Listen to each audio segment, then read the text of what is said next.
두려움이라고 하는 부정적인 그런 정서를 가지고 있는데, 사실 이 두려움이 우리를 자극을 해서 삶에 어떤 노력을 하게도 하고, 또 우리가 신앙적으로 말하면 하나님 앞에 더 나가서 기도도 하게 하고, 이렇게 긍정적으로도 사실 두려움이 작용을 합니다. 그러나 이 두려움이 도를 넘어서 우리의 생각을 마비시키고 우리의 마음을 경직시키고, 그렇게 해서 굉장히 해가 되는 경우가 많습니다. 이 두려움에 대해서, 공포에 대해서 이제 심리학적으로 상담을 하는 분들이 연구를 해보면은 사실은 대부분의 사람들이 가지고 있는 대부분의 이 두려움들은 근거가 별로 없다, 그런 이야기를 하기도 합니다. 그러니까 실제로 일어나지 않을 미지의 일들에 대해서 잘 모르는 상태에서 막연한 공포감을 가지고 이 삶에 대해서 부정적인 태도를 갖고 또 어떤 포기를 하고, 이렇게 해서 더 불행하게 되는데, 이 실체가 있는 것이 아닌 경우가 상당히 많다고 그렇게 말을 하고 있습니다. 이 미국에는 굉장히 훌륭한 대통령 중에 32대 우리 20세기 초반에 프랭클린 루즈벨트 대통령이 있습니다. 이분은 소아마비로 다리도 불편하셨는데도 1932년에 미국의 대통령으로 되신 다음에 그 세계적인 대공황을 극복을 시켰습니다. 그리고 미국 역사에 유일하게 4번 연임을 하셨어요. 4번이나 연임을 하신데, 그 후에는 법이 바뀌어서 그렇게 하시는 분이 이제 못 나오는 것 같습니다.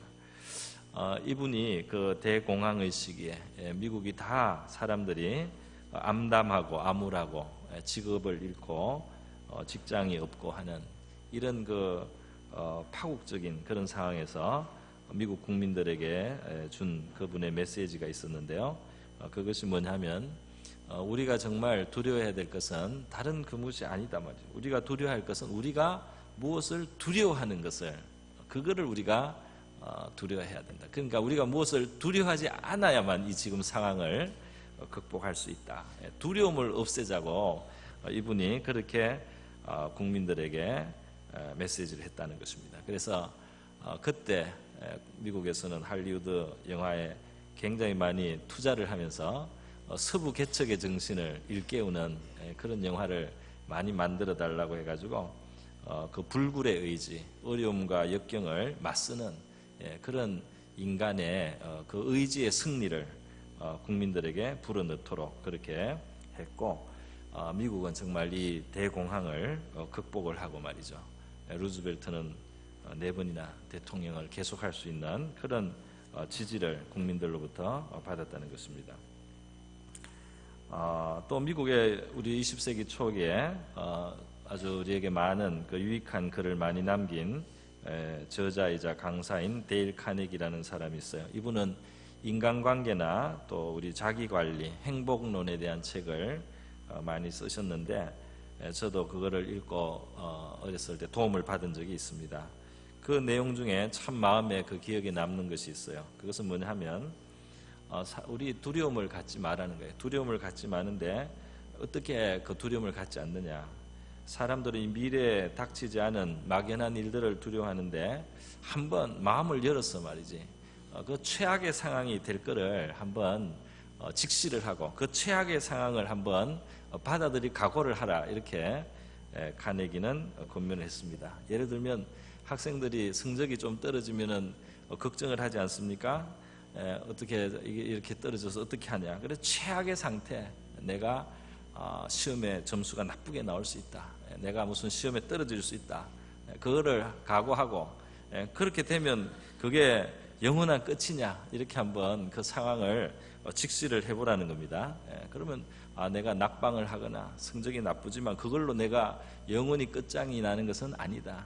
다시 재수를 할 수도 있는 거고, 또 공부는 못했지만은 또 다른 걸로 내가 살아갈 수 있는 길이 열릴 수도 있는 거다. 이렇게 최악의 상황을 한번 들여보라는 겁니다.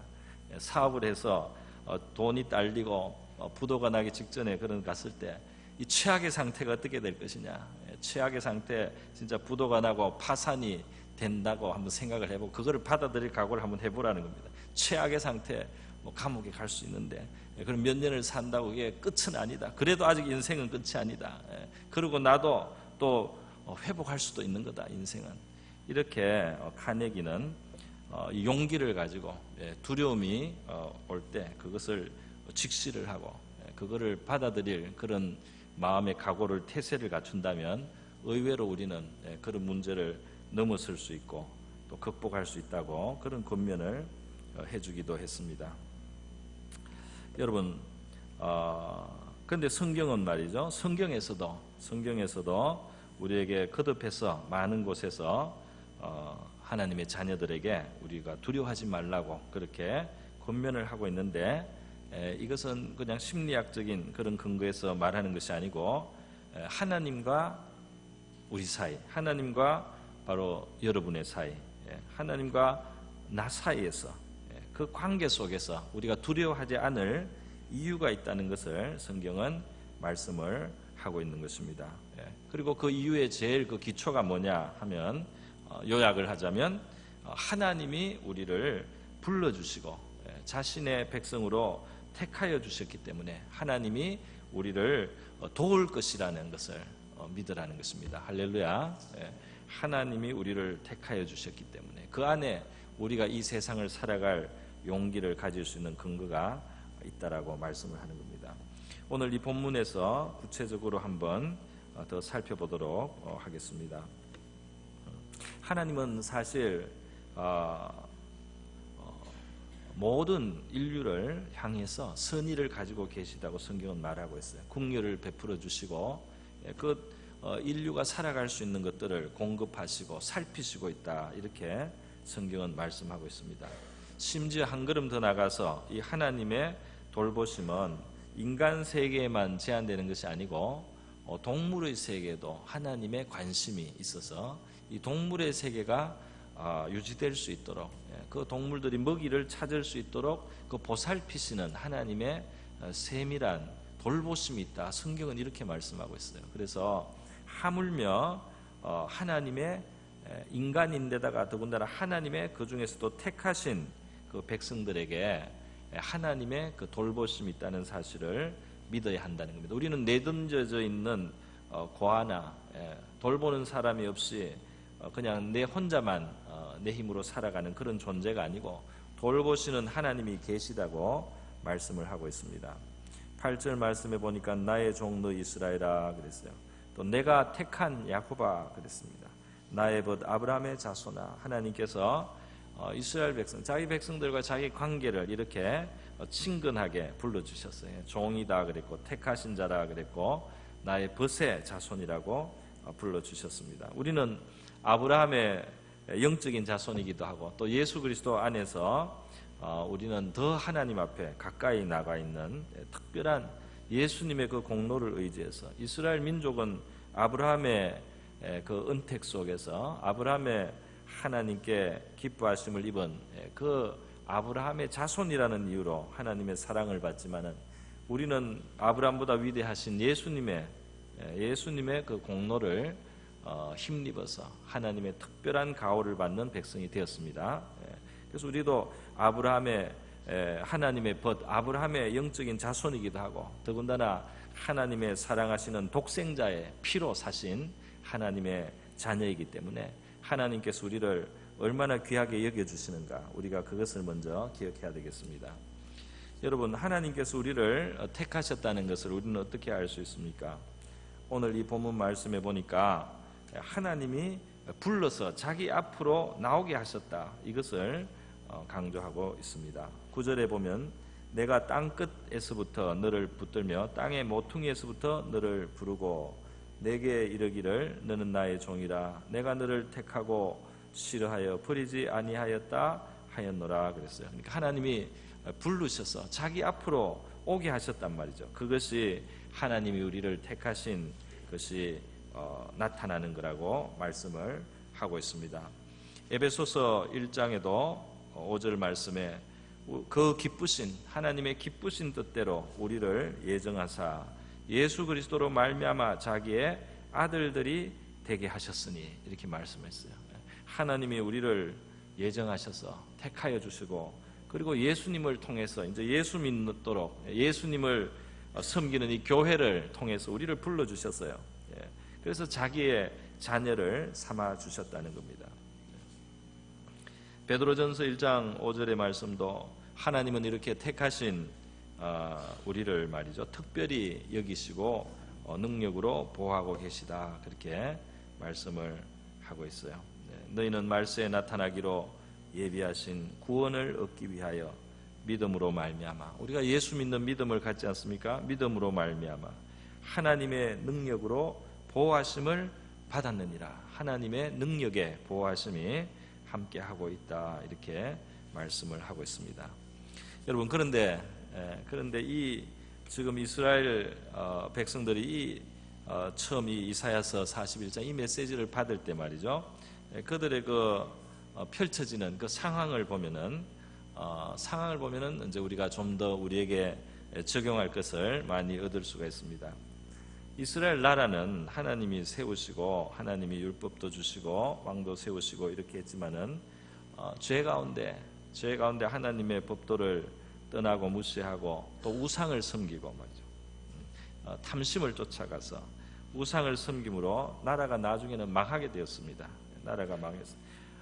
기원전 720년경에는 먼저 북쪽에 있는 반쪽이 10지파가 이루고 있었던 북이스라엘 나라가 아수르 나라, 아시리아라고도 하죠. 그 나라의 살마네셀 왕 또 사르곤 왕의 침공으로 멸망을 했습니다. 그 남쪽에 남아있던 두 지파의 유다 왕국이 또 있었어요. 이 유다 왕국도 한 140~50년 더 가다가 기원전 586년경에 완전히 패망을 했습니다. 바벨론 왕 느부갓네살이 와서 다 그냥 함락을 시키고 그리고 포로로 다 끌고 갔습니다. 나라가 완전히 박살이 난 것 같아요. 그러니까 이스라엘 백성들의 마음속에는 참 하나님이 우리를 버리지 않았나, 이런 생각을 그들이 하기가 쉬웠습니다. 그들이 하나님이 우리가 이 죄를 짓고 말이지 이렇게 살아가다 보니까 하나님께서 우리를 버리고 포기하고 그리고 다른 나라에 그냥 붙여가지고 이렇게 멸망하게 내버려두고, 뭐 하나님이 능력이 없든지 아니면 하나님 우리를 미워하든지 그런 것이다, 그렇게 자기들의 포로로 지금 살아가는 그 상황을 그들은 그렇게 이해를 했습니다. 그런데 물론 다 그런 건 아니고 사람들이 그런 정서가 마음속에 많이 있었겠죠. 그리고 선지자들에게는 하나님이 말씀을 주셔서 이제 그 설명을 해주시고 교훈을 주시고 또 소망의 말씀을 주셨는데, 바로 이사야가 그 말씀을 지금 대변하고 있는 한 대표적인 선지자예요. 뭐라고 말씀합니까? 내가 땅 끝에서부터 너를 붙들며 땅 모퉁이에서부터 너를 부르고 내게 이르기를 너는 나의 종이라. 내가 너를 택하고 싫어하여 버리지 아니하였다 하였노라. 자기들이 버림을 받은 것 같은 상황에 이스라엘은 있거든요. 그런데 하나님은 내가 너희를 택하지 않았느냐, 내가 너희를 부르지 않았느냐, 내가 너희를 버리지 않았다, 나는 너희를 택하였다 그랬습니다. 그런데 여러분, 참 묘한 것은 그거예요. 어떻게 이렇게 고생을 하고 다른 나라에 멸망을 한 이스라엘 백성들을 하나님이 이렇게 버리지 않았다고 말씀할 수 있느냐? 고생하는 것, 지금 포로된 것이 하나님 버린 거 아니냐? 버린 게 아니라는 것입니다. 하나님은 그걸 버렸다고 하지 않아요. 여전히 이스라엘은 하나님의 보호 속에 있고, 이 바벨론 포로의 70년 기간은 하나님이 자기 백성을 사랑하고 아끼셔서 그들을 깨끗하게 만드는 기간이라고 성경은 말씀하고 있습니다. 그들의 찢기를 제거하고 그들의 우상을 제거하고 그들의 신앙을 순수하게 만들기 위해서 허락하신 하나님의 사랑의 매라고 성경은 그렇게 말씀을 하고 있어요. 그래서 하나님은 아수르는 나의 몽둥이다 그랬습니다. 너희들이 너무 정신을 못 차리기 때문에 내가 이 아수르를 사용해서 너희를 다듬는 것이다. 너희를 성숙해 하기 위한 것이다. 너희를 바로 세우기 위한 것이다.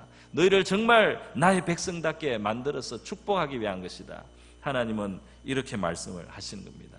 오늘 우리 믿음의 성도들이 신앙생활을 하면서요, 어려움을 당했을 때 낙심하기가 쉽습니다. 이스라엘과 마찬가지예요. 하나님이 나를 싫어하지 않느냐, 나를 버리신 것이 아니냐, 이렇게 생각하기 쉽습니다. 그러나 하나님께서 우리를 불러서 예수님 앞에 나오게 하셨다면, 예수 믿게 하시고 오늘 예수를 그래도 주님으로 믿고 내가 부족하나마 신앙생활하고 주님 앞에 믿음으로 살아가도록 불러주셨다면 하나님의 택하신 것을 우리가 굳게 붙들어야 될 줄 믿습니다. 하나님의 택하심을 붙들고, 하나님은 싫어서 버리시는 분이 아니고 우리를 온전케 하기 위해서 다른 모든 환경과 조건을 사용하셔서, 때로는 그것이 좀 불행하게도 몽둥이의 역할을 하기도 하면서 우리를 빚으시고 우리를 다루시고 우리를 정화하시고 정결케 하시고 순수하게 하시고 또 성숙하게 만들어 가시는 그런 하나님이심을 우리가 믿어야 할 줄 믿습니다. 그래서 하나님의 이 선의에 대한 믿음, 하나님의 선의에 대한 믿음을 우리는 가져야 됩니다. 또한 하나님의 능력에 대한 믿음을 가져야 됩니다. 하나님은 창조주심의 이 세상의 주관자가 아닙니까? 모든 권세가 우리 하나님의 손에 있지 않습니까? 하늘에 이 참새 한 마리도 말이죠, 돈 몇 푼에 아주 싸게 팔리는 참새 한 마리도 하나님의 허락이 없이는, 하나님의 승인이 없이는 이 땅에 떨어지지 않는다. 그 사냥꾼에게 잡히지 않는다. 이렇게 성경은 말씀하고 있습니다. 예수님이 그렇게 말씀하시고, 또 예수님께서는 우리의 머리털도 하나님께는 다 세신 바가 되었다. 그렇게 세밀하게 우리를 아시고 또 우리에게 지극히 관심을 가지신 하나님이, 그리고 세상의 모든 권세 위에 능력과 권세를 다 가지신 그 하나님이, 그분의 허락 없이는 이 세상에 어떤 것도 허락되지 않는 그 능력의 하나님이 그 능력을 가지고 우리에게 관심을 가지고 우리의 삶 가운데 역사하시고 있다. 이렇게 성경이 말씀하고 있습니다. 우리가 이대로 믿어야 될 줄 믿습니다. 그런데 이스라엘 백성과 마찬가지예요. 그 백성이 경험하는 것은 세상적으로 보면 나라가 망해서 그 수호신이 힘이 없거나 그 수호신이 포기하고 버린 민족이라고 세상 사람들은 그렇게 생각을 해요. 그래서 더 힘이 있는 나라의 그 신을 우상으로 다시 수입을 하고 말이죠. 그래서 의지를 하려고 세상 나라들은 그렇게 하고 있었습니다. 이스라엘 사람들 중에도 정신이 없는 사람들은 그러면 더 센 나라의 신을 우리가 갖다가 섬기면 안 되겠나, 이렇게 어리석은 짓을 하는 사람도 없지 않았어요. 그러나 여러분, 이스라엘의 그 멸망한 상태, 이스라엘의 포로된 상태는 하나님이 자기 백성을 포기했다는 것이 아니라 포기하지 않고 그들을 다루시고 끝까지 그들을 붙드셔서 자기 백성답게 만드시려는 하나님의 의지가 나타난 것이라고 성경은 이렇게 말씀하고 있습니다. 저와 여러분의 삶 속에 하나님이 주관하지 않는 것이 있겠습니까? 우리의 당하는 질병이나 혹은 삶의 고충이나 고민이나 삶의 숙제나 재정의 문제나 이런 것 속에 하나님이 모르시는 것이 있겠으며 하나님이 관심을 두지 않는 것이 있겠습니까? 하나님이 살피십니다. 예수님의 제자들은 많은 무리가 있는데 먹일 양식이 없는 그런 상황을 직면을 했습니다. 재정의 문제를 당했어요. 그들도. 예수님은 그것을 해결할 수 있는 능력도 있고 또 의사도 있지만은 그 제자들에게 너들이 먹이라 이렇게 숙제를 한번 던져주셨습니다. 그들을 훈련을 하셨다 이 말입니다. 그들이 생각하는 방법을 바꾸도록, 그들이 믿음을 가지고 이 상황을 보고 믿음을 가지고 주님을 상대할 수 있는 그런 자들로 길러가시는 그 주님의 모습을 우리는 성경에서 볼 수가 있는 겁니다. 여러분, 우리가 감사해야 될 것이 있어요. 그게 뭡니까? 하나님께서는 우리를 육성하시기 위해서 말이죠, 또는 우리를 정화하시기 위해서 어떨 때는 몽둥이를 쓰시고 어떨 때는 숙제를 주시고 어떨 때는 갈등을 허락하시는데, 그런 갈등 상황을 허락하시는데 하나님은 우리의 힘의 한계를 아신다는 겁니다. 그래서 바다의 한계를 정하시고 그 바다가 땅을 다 덮지 못하도록 그 한계를 정하시는 이 하나님이 우리의 삶에 오는 시험과 고난도 한계를 정하신다는 사실입니다. 할렐루야. 성경 그렇게 말하고 있어요. 하나님이 한계를 정하신단 말이에요. 우리가 당하는 일들의 한계를 정하셔서 그 이상을 당하지 않도록 지켜주십니다. 할렐루야. 그래서 고린도전서 10장 13절에 보면 하나님은 미쁘시다 그랬어요. 하나님은 미쁘시다, 신실하시다. 어떻게 신실하시냐? 너희가 감당치 못할 시험 당함을 허락지 아니하신다. 할렐루야. 우리가 감당할 수 없는 것을 하나님은 허락지 아니하신다. 능력의 보호하심을 받고 있습니다. 할렐루야. 능력의 보호하심을 받고 있어요. 내가 시험을 지금 당하고 있습니다. 내 안에 문제가 있습니다. 내 밖에 숙제가 있습니다. 내 주변에 지금 난관들이 있습니다. 능력의 보호를 받고 있습니다. 감당치 못할 것은 아예 막으셔서 허락지 않고 있습니다. 그래서 주님께서 감당치 못할 시험 당함은 허락지 아니하시고 시험 당할 쯤에는 또한 피할 길을 내사, 피할 길을 내신다, 해결의 길을 주신다, 예비하신다, 이렇게 말씀하고 있습니다. 우리 정신을 차리고 두려워하지 않고 미쁘신 하나님, 미쁘다는 말을 요즘은 평소에 잘 안 하죠. 신실하다, 신실하신 하나님, 우리가 믿음으로 인정하고 고백드릴 수 있기를 바랍니다. 신실하시다, 하나님이 신실하시다, 다 컨트롤하고 계신다, 그 정도 이상은 허락지 아니하신다. 그리고 정말 필요할 때는 피할 길을 주시고 해결의 길을 주시는 그런 하나님이심을 우리가 믿어야 될 줄 믿습니다. 여러분, 이 하나님의 택하심 속에 이와 같은 참 하나님의 은혜가 있습니다. 두려워하지 말라는 것입니다. 또 오늘 본문 말씀에 보니까 하나님의 백성들이 두려워하지 않아야 되는 또 이유가 하나 더 나오는데요. 11절과 12절 이제 뒤로 보면은 이 노하던 자들, 너를 노하던 자들이 수치와 욕을 당할 거다. 너와 다투는 자들이 아무것도 아닌 것 같이 될 것이며 멸망할 것이다. 내가 찾아도 너와 싸우던 자들을 만나지 못할 것이다. 너를 치던 자들이 아무것도 아닌 것 같고 허무한 자같이 되리라. 이 말씀 보세요. 이 말씀을 보니까 누가 나를 되게 노하는 겁니다. 그죠? 노합니다. 노하고 있어요. 나와 자꾸 다투는 존재들이 있습니다. 나에게 화내고 나에게 다투고 말이죠. 또 나와 싸우려고 하고 싸움을 걸고 싸움을 일으키는 사람들이 있습니다. 또 이 하나님 백성인 우리를 치는 자들이 있단 말이죠. 친다. 얼마나 그 참 어려운 세상입니까? 이런데 그것을 결국 해결된다고 주님께서 말씀하는 거예요. 그것이 결국은 해결된단 말이죠.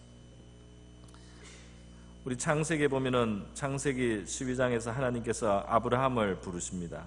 아브라함을 부르셔서 그를 축복하십니다.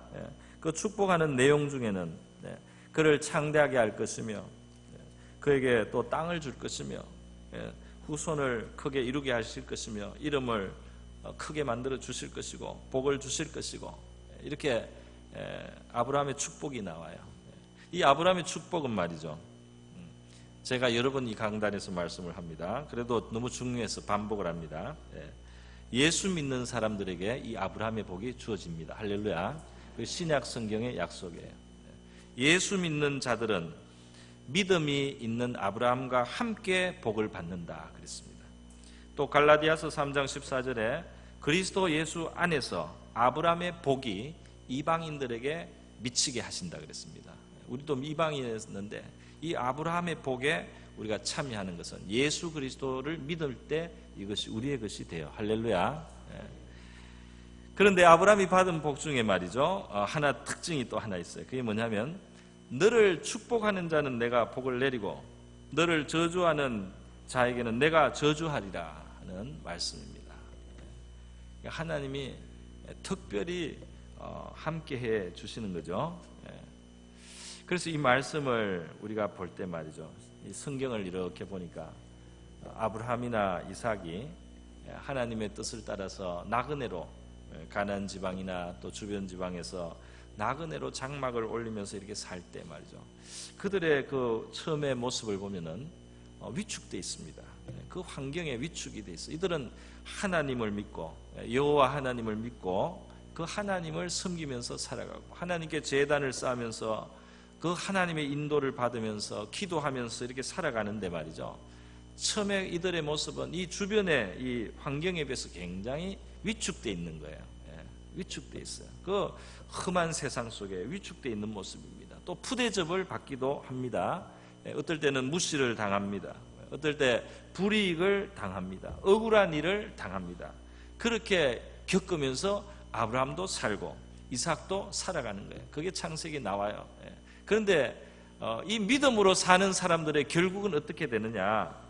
믿음으로 하나님을 따라가는 이 사람들은 결국 어떻게 되느냐? 시간이 지나면서 그 주변에서 말이죠, 이들을 존중하게 됩니다. 할렐루야. 이들을 무시하지 못하게 되는 거예요. 이들을 더 이상 업신여기지 않게 되는 거예요. 나중에는 이들을 두려워하게 돼요. 이들과 좀 잘 지내야 되겠다, 이런 생각이 들게 되는 겁니다. 왜 그렇습니까? 하나님이 간섭을 하십니다. 할렐루야. 이 별것 아닌 것 같은 이 나그네 같은 사람들, 여호와께 제단을 쌓고 하나님 여호와라고 하는 창조주 하나님께 기도하는 이 사람들 보니까 말이죠, 놀라운 그 하나님이 그들과 함께 하심이 시간이 지나면서 조금씩 나타나는 것을 사람들이 보고, 그 하나님을 잘 모르던 사람들, 세상 사람들이 아브라함을, 이삭을, 하나님 믿는 백성을 점점 존중하게 되고 높이게 되고 또 두려워하기까지 하신단 말이에요. 할렐루야. 이들을 함부로 대했다가는 큰일 난다는 것을 그들이 경험적으로 자꾸 체험하게 됩니다. 이들에게 잘 대해야지 자기들도 잘 된다는 것을 알게 되는 거예요. 할렐루야. 이 아브라함의 복이 저와 여러분에게 하나님께서 주셨어요. 그래서 우리가 믿음을 가지고 하나님과 함께 사는 삶, 당장은 나그네 같고 당장은 세상에서 대단하지 않게 우리가 여김을 받을 수는 있지만, 믿음으로 우리가 꾸준히 나가면 우리가 하나님의 특별한 보호 속에 있는 존재라는 것을 세상이 알게 된다는 것입니다. 할렐루야. 그래서 담대한 마음을 가지고 말이죠, 우리를 대적하는 자들은 허무하게 된다고 성경은 말씀을 하고 있어요. 담대하게 우리가 나가야 될 줄 믿습니다. 또 오늘 본문에서 우리가 두려워하지 말라고 하는 이유 중에 하나가 또 있습니다. 그것은 뭐냐면, 우리가 상당히 우리 자신이 보잘것없이 여겨지고, 사실 참 그런 면이 있습니다. 보잘것이 없어요. 그럴지라도 두려워하지 말라. 왜? 하나님이 도우신다. 그렇게 말씀하고 있습니다. 오늘 이 이사야서 14절에 보면 하나님이 마지막에 뭐라고 부르시는가 하면, 어떻게 이렇게 부르시나 싶은데요, 너 버러지 같은 너 야곱아, 이렇게 불렀어요. 버러지, 벌레라는 거 아닙니까? 옛날 번역에는 지렁이라고 되어 있죠. 지렁이라고도 번역하고 벌레, 버러지라고도 번역하는데, 이스라엘 백성을 하나님은 버러지 같은 너 야곱아 그랬어요. 야곱이라는 이름만 해도 그렇게 굉장히 좋은 이름은 아닙니다. 그렇게 좋은 이름은 아니에요. 뒤꿈치를 잡았다는 뜻이고, 그 말 속에는 속인다는 뜻이 있어요. 좀 이 꾀를 부리는 사람이고 말이죠. 별로 명예로운 이름은 아니에요. 근데 그 앞에 더 안 좋은 별명을 하나님이 붙이던데, 버러지 같다 그랬습니다. 왜 하나님은 이렇게 안 좋은 말을 쓰실까요?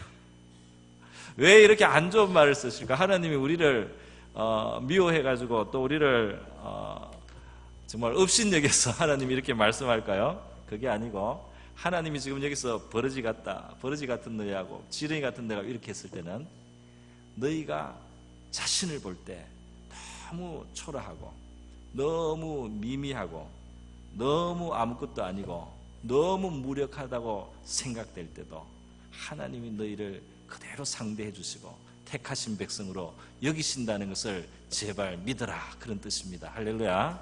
그래서 하나님이 버러지 같은 너희하고 그랬어요. 네가 생각해도 네가 버러지 같지, 그래도 내 백성이야. 내가 택한 백성이야. 내가 그렇다고 너를 버리는 게 아니야.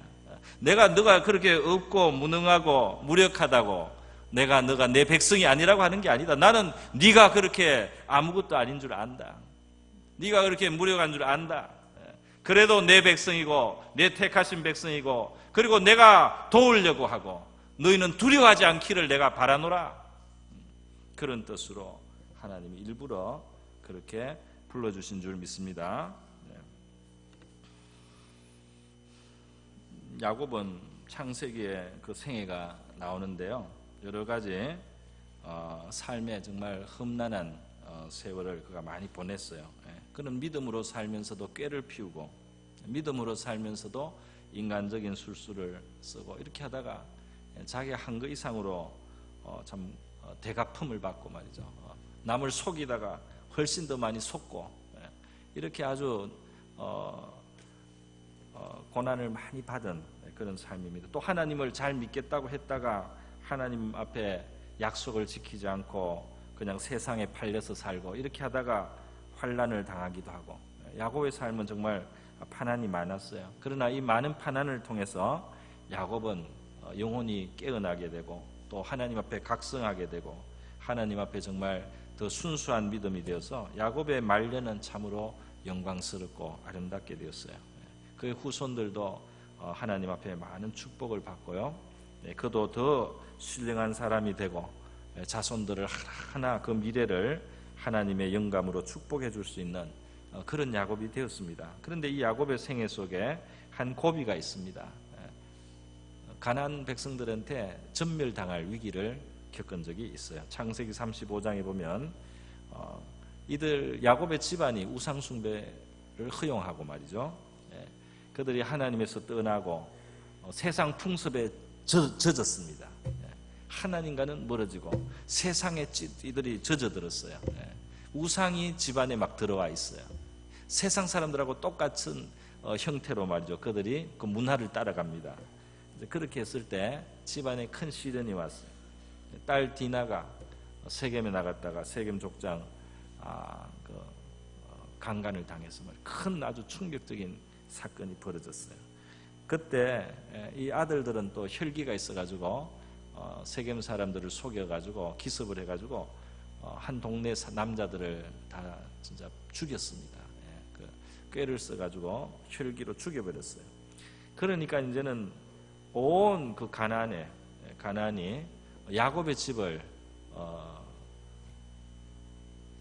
전멸시킬 그 위기를 당하게 된 겁니다. 그래서 야곱은 뭐 집안의 딸의 문제도 고통이고 그 아들들이 행한 일도 고통이지만은 또 그 가나안 사람들에 의해서 완전히 죽게 된 거예요. 온 집안이 그냥 다 그냥 망하게 된 겁니다. 그럴 때 이제 야곱이 정신을 차렸어요. 그래서 하나님 앞에 기도하고 하나님께서는 너의 옛신앙을 회복하라 그랬습니다. 옛신앙을 어떻게 회복합니까? 집에 있는 우상을 다 치워라. 세상 쫓아가던 것 다 버려라.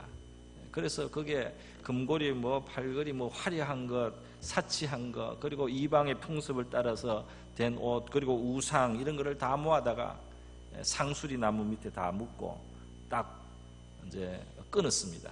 이런 이전까지 어떤 세상적인 일도 우리 딱 끊고 하나님이 부르시는 하나님의 제단을 쌓아야 되는 베델로 그들이 올라가서 그 신앙을 회복을 하는 겁니다.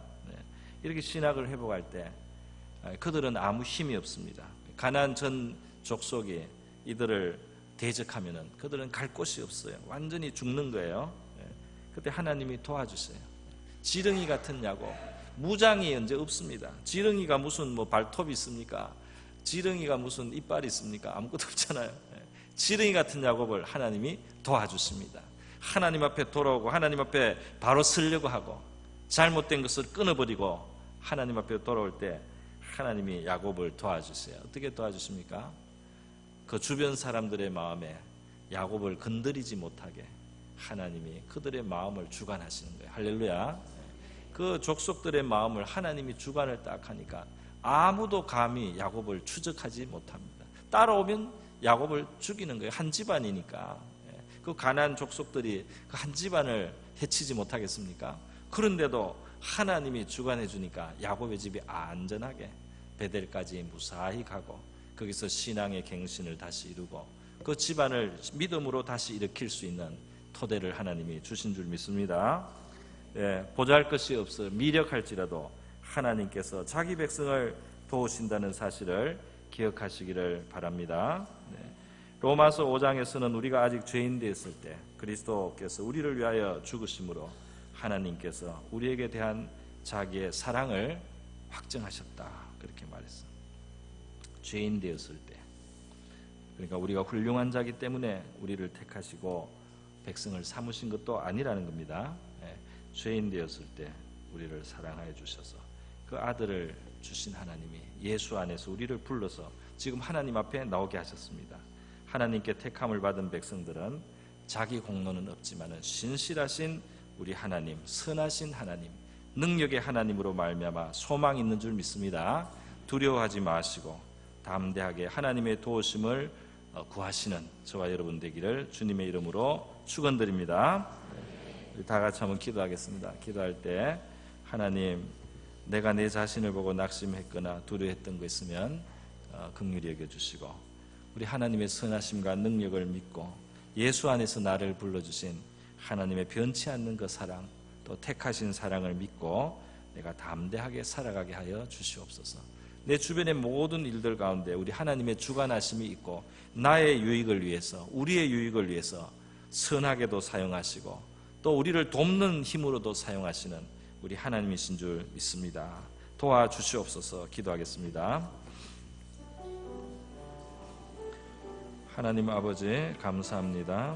오늘 아버지 우리 두려워하지 말라는 이 말씀으로써 우리 성도님들을 권면하고 주님의 말씀을 생각해 보았습니다.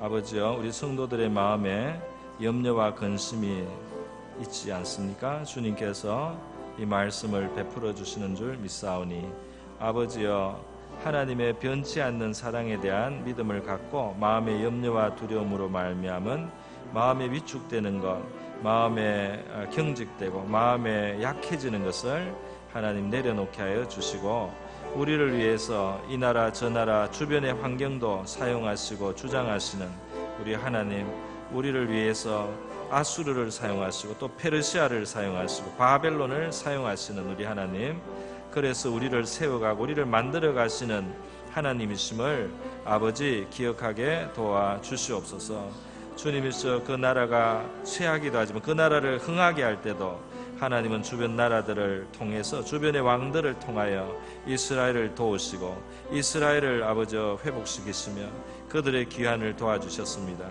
하나님 아버지, 오늘 우리 하나님 앞에 나온 저와 우리 하나님의 사랑하시는 자녀들, 이 자리에 있는 주의 택하신 백성들 두려움 없이 담대함으로 서게 하여 주시고 강건케 하여 주시옵소서. 담대함을 주시고 그 마음에 평강 주시기를 원합니다. 할렐루야. 아버지 감사합니다. 두려워하지 않게 하여 주시옵소서.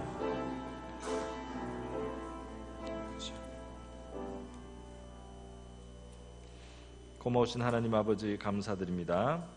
우리 연약한 우리 인생 또 죄와 허물까지 있지만은 우리 하나님께서 영원한 사랑으로 사랑하시고 우리를 택하시며 예수 안에서 우리를 불러주셔서 우리 하나님 앞에 나오게 하심을 감사합니다.